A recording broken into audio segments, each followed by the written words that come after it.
ህብስት እንደሚያፈቅራት እያወቀች ንጉስን እንደቀረበችውና እንዲሁም ለሱ በአምላክ የሚሰማ ስሜት ለንጉስ ቢሰማት ምን አይነት እድለኛ መሆኗንና ንጉስ ማለት በጣም ንጹህና የዋህ ሰውዬ እንደሆነና እንዲሁም እንደዚህ ደስተኛና ፈገግተኛ ያደረገኝ እሱ ነው በማለት ለፋንቱ እያወራች በአምላክ ደረሰ። በአምላክ በጣም ተናዶ እኔ አውሬኝ ነኛ እኔ ክፉ ነኛ እያለ መላልሶ ደጋግሞ መጠየቁን ይጀምራል። ይህን ጊዜ ታፈስ ከዛ ከክፍል ለቃ ቶሎ ትወጣለች። ብርቄ እዛ ቤት ብሰራም ነገር ግን ለዛች ለሴትዮ ለተንኮል ተገዥ ከሆንሽ እኔና አንቺ ጓደኝነታችንም የመጨረሻ ነው ስትል ታፈስ ታስጠነቅቃታለች። ህብስት እኔን እንዳልጠለፍኳት ወይም ህብስትን እኔ እንዳላገግኳት ታረጋግጣችሁ እግሬ ላይ ወድቀህ በአምላክ ይቅርታ ጠይቀኝ ብትልም ነገር ግን ይቅርታ አልጠይቅም በማለት የሚያስገድደኝ ነገር ምክንያቱም አንቺ ምናልባት ተሸፍነሽ እንደሆነ ያደረግሽው እሷ ናት ወይም የሚታወቅ ሰው ወይም ያገታት ሰው ከታወቀ በኋላ ይቅርታ ጠይቅሻለሁ፣ አታስቢ፣ እስከዛ ድረስ እስከማረጋገጥ ድረስ እባክሽ ተረጋጊ በማለት እህቱን ያረጋጋታል። አሰላሙ አለይኩም ወራህመቱላሂ ወበረካቱ። ውድና የተከበራችሁ የቻናላችን ቤተሰቦች እንዴት አደራችሁ? እንዴት ዋላችሁ? ሁላችሁንም እንደ ሰዓት አቆጣጠራችሁ ሰላም ብያለሁ። ዛሬ ይዤላችሁ የመጣሁት ህብስት ድራማን ክፍል 50 ነው። እነሆ እንድትከታተሉ ይጋበዝኳችሁ። ወዳችሁ ፈቅዳችሁ ስለምትከታተሉ ከልብ አመሰግናለሁ። ለቻናሉ አዲስ ከሆናችሁ ሰብስክራይብ አድርጉ፣ ነባሩ ከሆናችሁ ላይክ፣ ሼር በማድረግ እንድታበረታቱ በአክብሮት እጠይቃለሁ። እስከ ዛሬ ተጨንቃና ተጠባ የነበረችው በፍርሃት ውስጥ የምትኖረው ህብስት ወይዘሮ ይፍቱ ይስራ ማስፈራራት ትጀምራለች። እንዴት ነው ሶፋ ላይ እግርሽን ሰቅለሽ ስልክ እያወራሽ የምትቀመጪው? አንቺ እኮ ተልካለሽ በማለት ትገላምጣታለች። አንቺ ሴትዮ ከልክ ማታልፊ ከሆነ እስከ ዛሬ ላደረግሽብኝ ነገር ዋጋ እንድትከፍሊ ነው ማደርግሽ በማለት ትናገራታለች። እሷም ሚስጥሯን እንደያዘ ወይዘሮ ይፍቱ ስራ ብታስታውሳትም ነገር ግን በአምላክ በአንደበቱ እንደማይወደኝ አረጋግጦልኝ ሌላ ሰው ላገባ ነው ስትልም ትናገራለች። ከእንግዲህ ወደ አቶ አለሙ የተናገረውን ካልሰማሽ ላስታውስሽ አንቺ ትዳሩን እንደሚፈታና እውነት አንቺ አግተሽ ከሆነ እንደሚፈታሽ ሲያወራ ሰምቼዋለሁ። ስለዚህ ሁለተኛ እኔን የሆነ ነገር ብትናገርኝና እንዲሁም ብታደርጊ ትዳርሽን የምበጠብጠው ትዳርሽን አፈርሰዋለሁ። ከእንግዲህ ወዲያ ተጠንቀቂ እኔን ለመናገር በማለት ቆሚና አናግሪ ብት እንዳጠሪ ስሜን ከእንግዲህ ወዲያ ስጠሪኝ እንዳልሰማው በማለት ህብስት ጥላት ወደ ክፍል ትገባለች። ዛሬ የአብነት ቤት ምግብ አይቶ የማያውቀው ውድና እንዲሁም ቆንጆ የሚጣፍጥ ምግብ ሰርተው አብረው ከበሉ በኋላ ንጉስ ግን እዛ ቤት አልኖርም ብሎ አልጋ ቤት እያደረ መኖሩን ካሻ በጣም ቆየ። ለምንና እንዴት ቢሉትም ልቤ ወደ ክፍለ ሀገር ለመሄድ አልፈቀደም። ልቤን መታገል ደግሞ አልፈለኩም። ስለዚህ እዚህም ሰው ላይ ሸክም መሆን አልፈለኩም። ስለዚህ አንቺ ስለምትመጭ ነው ዛሬን በጧት የመጣሁ በማለት ትናገራለች። ለማንኛውም ለምን እንዳልተናገረችና ማን እንዳገታት ለምን እንደማትናገር በጣም ፈርታ በጣም ተቆጥቶና በጣም እንትን ብሎ ተናዶ ህብስቴን ይጠይቃታል። እሷም ለአንተ ብዬ ነው ይሄን የማደርገው ስትልም ለምንድነው ለምን ንገረኝ ነው ስለማታምኒ ነው በማለት ይጠይቃታል። አንተን እንደማምነው እኔ ራሴንም አላምንም፣ ነገር ግን እንዲህ በማለት ነበር ያስፈራራች ስትልም እሱም ምክንያቷን ይጠይቃታል። በአምላክ አንቺን እንደሚወድሽ አውቃለሁ። ስለዚህ አንቺን ደግሞ እንደሚወድሽ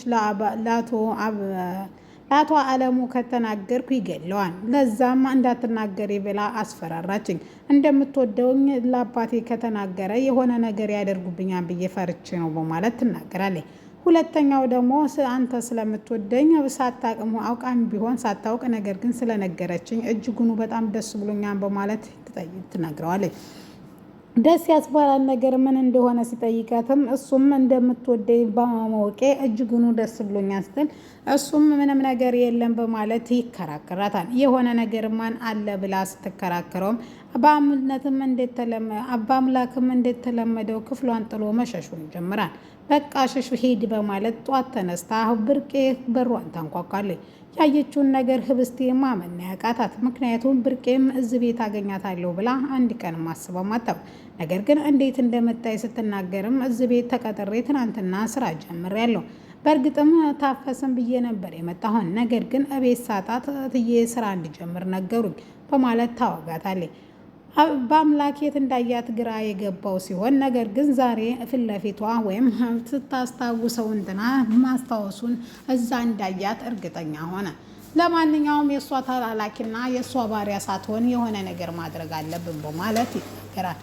ዛሬ እንግዲህ ስራ እንድጀምር ወይም ከረዥም ጊዜ በኋላ ስራዋን እንድጀምርና እንዲሁም ተገቢዋ እንዳይቆረጥባት ያደረገችላት ይፍቱ ይስራ ገቢዋ ከነ ይፍቱ ይስራ ሳይቋረጥም ሌላ ካፌና ማስተናገድ ስራ ልጀምር በጧት ተነስተው ወጡ። ከዛም ቤት ስደርስም ሰላምታ ካቀረበች በኋላ በአምላክ ታች እንደሚጠብቃቸውና ቶሎ እንዲወርዱ ተናግሮ ነበረ። ነገር ግን በሩን ከፍቶ ቢጠብቅም ነገር ግን ምንም ነገር የሚመጣ አልነበረም። ህብስቴ በአምላክ አልመጣም ወይ ሲል እታች እየጠበቃችሁ ነው በማለት ትናገራለች። እሺ ብላ ምንም ደስ ያላላቸው ግንኙነት በአምላክ እንደሚወዳት ስለሚያውቁ ንጉሴ እንዴት እንደወደዳትና እንዲሁም እሷም ወዳው ይሆን ምን ሊፈጠር ነው የሚባለው እጅጉኑ ስጋት ውስጥ ከቷቸዋል።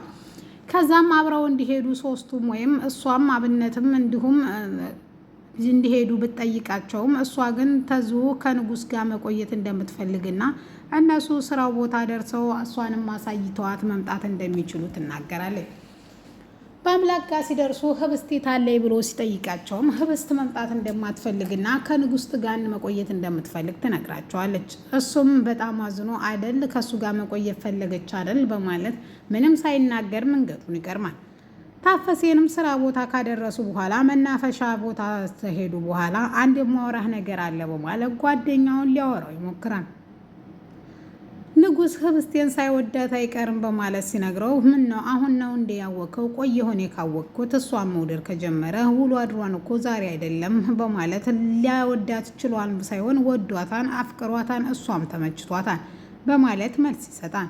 በእርግጥም ቢመቻትም አይፈረድባትም። በአምላክም እየገፋሃት እንደሆነ ብዙ ጊዜ ነግሬሃለሁ። ስለዚህ ባትወደው እንኳን መፈለጓ እጅጉኑ ደስ የሚያሰኛት ነው። በአሁን ሰዓት እሷ ማንም የሌላት ሴት ናት። ስለዚህ መፈለጓ እጅጉኑ ሰላም ይሰጣታል። በአምላክ ይሄ መሸሽህን አቁመህ ልጅቷን የራስህ ካላደረካት በዚህ ከቀጠለ መምለጧ ወይም ካንተ መውጣቷ የማይቀር ዕዳ ነው በማለት ይነግረዋል። ቶሎ ብለህ አንተ ካገባሃት ፈጽሞ እሱ ሊያገባት ወይም ሊወስዳት አይችልም በማለት ያስጠነቅቀዋል። ጋብቻውን ቶሎ ብሎ ወይም በአምላክ አብነቴ ቶሎ ካገባሃት መቼም የኔ ነው እኮ ነው። እሱ ካገባት ግን መቼም ቢሆን የኔ አትሆንም። ስለዚህ እባክህ የሰርጉን ጉዳይ አቶ አለሙን አውርተህ ቶሎ እንዲጨርሱ እንድታናገረው ፈልጋለሁ በማለት መልስ ይሰጣል። ወደ ቤትም ሲሄዱም ነገር ግን ተኳርፈው ነበረ። ምክንያቱም አቶ ንጉስ በጣም ደስ የሚል ጊዜና ከገጠር የገዛላትን አሻንጉሊትና እንዲሁም አበባና ቸኮሌት ገዝቶ ሰጥቷት ነበር። በዛም ህብስቴ እጅጉኑ ደስታዋ ጣሪያ ላይ ወጥቷል። ይሄን ያየችው ታፈስ ምንድነው ይሄ ደስታ ምንስ ተገኝቶ ነው ሲል ወንድምሽ ይሄን ደስታ እንዳይ አድርጎኛል። በጣም ምስኪንና ጥሩ ሰው ነው ወንድምሽ በማለት ትነግራታለች። ህብስቴ ነገር ግን ወንድሜ ወይም ንጉስ ሳይወድሽ አይቀርም ስትል አዎ አውቃለሁ በማለት ትናገራለች። በጣም ደንግጣ ታፈስ ታዲያ ይሄን ካወቅሽ ግን በአምላክ እንደሚወድሽ ታውቂ የለም ወይ ስትል በአምላክ መሸሹን መርጧን ታዩ ይሄድ ይሽሽ። ነገር ግን ንጉስን ማፍቀር ብችልና እንዲሁም ለንጉስ ለእንትና የሚሰማኝ ስሜት ለሱ ቢሰማኝ ምንኛ እድለኛ ነበርኩ በማለት ትናገራለች። ታፈስ ጓደኛዋን እዛ ቤት ውስጥ ለዛች ይፍቱ ይስራ ሴራና እንዲሁም ተንኮል የምትስገዛ ተሆነ ወንድሟንም ሆነ እንዲሁም ጎረቤቷ እንዳልሆነችና አብሮ አደጓም እንደሆነች እንድትረሳው ታስጠነቅቃታለች። እሷ ስራ ፍለጋ እንጂ ዘመጣችው ሌላ ምንም እንዳልሆነ ትናገርም። ነገር ግን ይፍቱ ይስራ ሻይ ሽጣፍጣን ምግብ ሽታው ያውዳን እያለች ካሁን እንዲሁ መደለሉን ተይዘዋለች። ህብስቴና በአምላክ ተፋጠው ታፈስ ጥላቸው ትወጣለች። እኔ ምንድነው ላንቺ ክፉ ሰው ነኝ ወይ አውሬ ነኝ ወይ መልሽልኝ በማለት ይጠይቃታል። አይኗን እያየ እባክሽ መልሽልኝ አንቺም አይኔን እያየ ስትል ህብስቴ መናገርና ምን ማለት እንዳለባት ግራ ገብቷት እጆቿ ይጥለፈለፋሉ።